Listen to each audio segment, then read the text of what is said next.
Yun. Happy Ibon mga kapakpak. Good news, this is your Kuya Dan. Yun oh.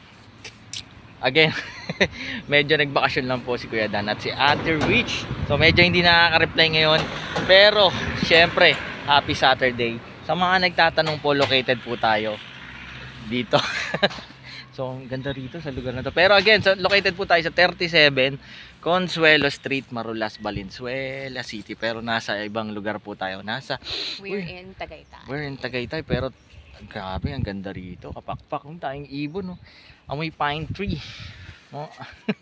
Daming mga pine tree. Oh. Pero again, sa mga nagtatanong, nagdi-deliver po tayo sa... Actually, nakapag-deliver na tayo dito sa Tagaytay. Fora Mall, sa Twin Lakes. Again, syempre, kasama natin ang acting napakagandang may bahay. Yan. Certified ka. Ay, again, ayun na po. Nagdi-deliver po tayo sa buong Pilipinas. Bulacan, Cavite, yan, nakarating tayo na Tagaytay. Sa Ternate, Maragondon, Tansa, Naik, so nakarating buong Rizal. So Tanay, Baras, bumaba tayo ng buong Laguna, Pakil, Pila, Victoria, yan. So nakapag-deliver po tayo. Ayun.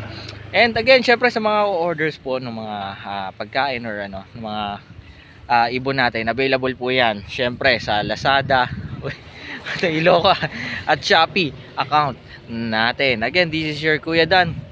Again, nandito po tayo sa National Capital Region kasi maraming nagtatanong sa Visayas or Mindanao po ba tayo. Pero nagdi-deliver po tayo doon. So again, bukas po magre-reply na po si Kuya Dan sa mga inquiries po. Pasensya na po na busy. Yung pangako natin na give bird, bukas po yan. Oo, bukas po yan. Maraming salamat again. Syempre, lagi nilang tatandaan. Life is happier with pet birds at home. In Tagalog, mas masaya ang buhay pag may alagang ibon sa bahay. God bless sa lahat. Bye-bye. God bless.